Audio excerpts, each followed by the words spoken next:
Ladies and gentlemen, my name is SidAlpha. A game by the name of Unconscious has recently come to my attention, and Unconscious is an indie horror title that was released March 27th, and the reason that it was brought to my attention is that it has been met with a bit of controversy, along with a wave of negative consumer reviews.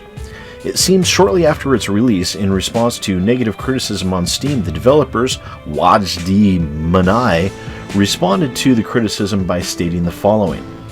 The problems that the player may encounter are the controls, and you can change them when you launch the game. The intensity of night vision will slowly go down, so you must search for a new battery. If you are willing to play the game, just to go for it, and we assure you that it will be a great experience. The negative reviews here are just trolls. The game is hard, and that's our intention from the beginning. But few people want easy games without making an effort and think a little. Enjoy.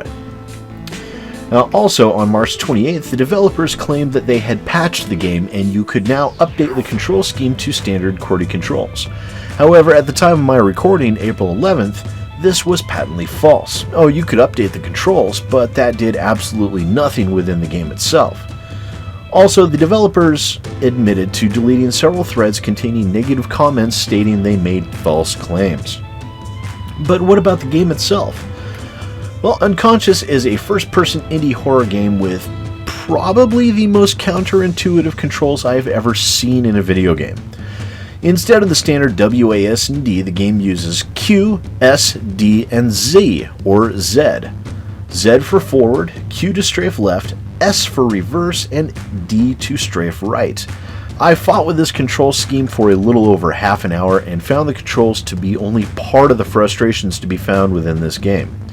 In addition to giving my hand cramps from constantly being twisted at unnatural angles, the game itself is tediously slow, offering no run option at all. You're left to plod around in circles until you find some key or a predetermined event occurs on some invisible timer that runs way too fucking long. And I'm not sure what drunken World War II era gynecologist thought up the idea of using a green screen IR filter in games to provide atmosphere, but horror genre games developers have obviously not come to grips with the fact that it's vastly overdone, ugly, tedious, and in no way enhances the effect or the scares. In fact, most horror games I've seen out there are shockingly similar to our friend Unconscious here. Dull, plodding slogs where exceptionally long periods of dullness are invaded with a cheap jump scare from something that, quite frankly, is not even remotely scary. I don't care how many unimaginative green screens filters you use. In addition to the mind-numbing boredom you'll experience in this game, you can distract yourself from your now agonizingly cramped hand by enjoying the absolutely mundane visual assets of the game and even more mundane, scary moments. And I'm sorry, seeing a puddle of blood that looks like plastic fucking shards does not good atmosphere make. And seeing a humanoid figure bending over backwards doesn't exactly scare me. My ex-girlfriend could do the same thing, and quite frankly, it had precisely the opposite effect on most males that happened to be within the general vicinity at the time. Even though the developers will chalk this up to the big bad reviewer picking on the poor defenseless little developer and label me a troll like they have so many others, I have this to say to sum up my experience with Unconscious.